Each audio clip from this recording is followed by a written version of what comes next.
Practice makes perfect. So today you're joining us on Holyhead Breakwater, where me, my 9-year-old son Tom, and my sister Teresa get out having a bit of casting practice. Practice makes perfect. I hope you enjoy the video, and hopefully somebody can pick up a tip or two. Welcome back to the channel, and today we're going to do a little short video about casting. Now, I get a lot of people, especially new people to sea fishing, going on about casting, and everybody wants to cast to the horizon. It's not about how far you can cast. Sometimes it does make a massive difference on some venues, but the important thing is having the right rod for your abilities of casting. Now, the most important thing I can point out about rods is you've got to make the rod bend. The rod needs to bend to work, to get the distance. And then a reel makes a bit of difference. Well, it makes a lot of difference, but the most important thing for a beginner is a rod, and a rod that's got a soft enough tip on it. So to show you that tip, a soft enough tip so that the tip of the rod can bend in the action of the cast. Throughout this little clip of a video, we're going to show you some ground casting, and we're going to show you some overhead thumps, and then I'll get my big rod out and show you the sort of casting that I like to do. Bit of a pendulum sort of mixed cast. So I'll show you the overhead thump quickly from myself. So I've got a nice drop. I've dropped the lead. This is a 13-foot Penn Extreme match. I've dropped about a 4-foot drop from the tip of the rod to the lead, and this is just a simple overhead thump, most probably the most easiest practical one for a beginner. Make sure your feet are firm on the ground, rod lined up straight over your shoulder like you're throwing a javelin. Have your arm set above shoulders, and it's literally just an overhead thump. Now, this overhead thump is a matter of push and pull. So pull with this arm, push with your top arm. Nice and simple. So we'll set that back up into the casting position. Look at the direction that the lead is going to be going. Don't look at the lead. There is no need to look at the lead, and the rod will do all the rest. So it's a simple push and pull. And there you go. Nice, simple, most probably about 80 yards on that cast. So I'll show you a few clips throughout the video of myself doing a few casts, my sister doing a few casts, and my young son of 9-year-old doing a few casts.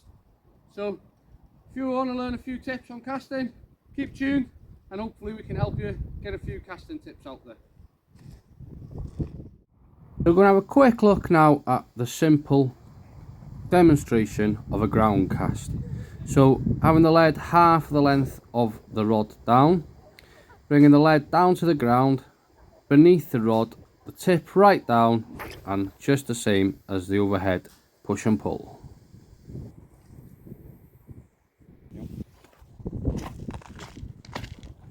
The lead position there, yeah, that lead wants to be under your rod tip, just like that, yeah? That arm there needs to be up, like that. Don't look at your lead, there's no need to look at your lead.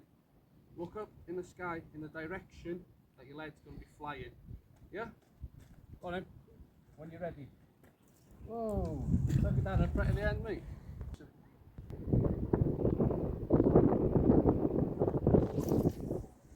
Beautiful. Beautiful, mate, yeah?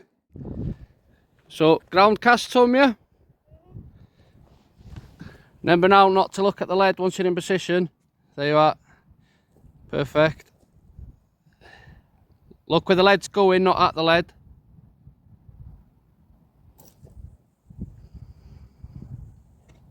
Well done, mate. Yeah?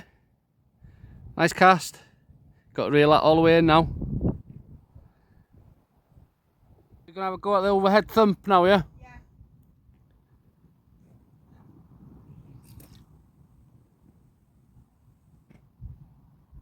Better, yeah?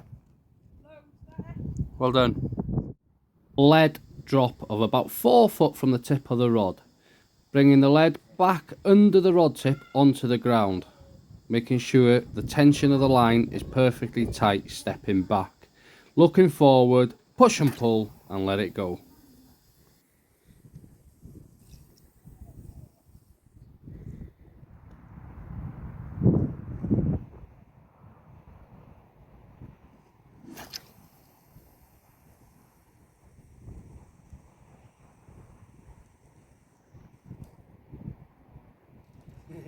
That flew out that.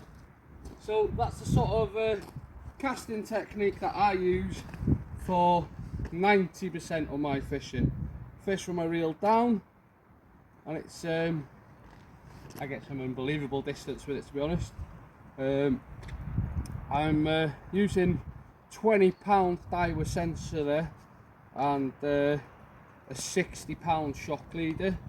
So shock leader is really important, and how it works. So for every ounce, for a 6-ounce lead, you need 60-pound shock leader. Vice versa, if you're fishing with a 7-ounce lead, 70-pound leader. But I always add 10 ounces, 10 pound again. So for my general fishing, I'm using a 6-ounce lead and a 7-ounce lead, but I use an 80-pound shock leader because that also allows for my bait weight as well.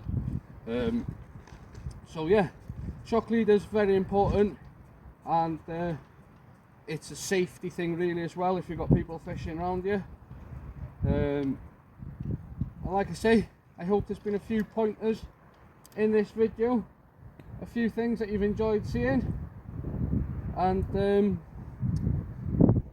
yeah, I hope you enjoyed it. It's just a small video, a few casting tips for a few people I have asked. The sun's in my eyes, believe it or not, we've got the sun out, guys. So I'm going to have one more cast, and I'll leave you with that cast. So until next time, keep safe, keep fishing, keep chasing them dreams. Leave it play.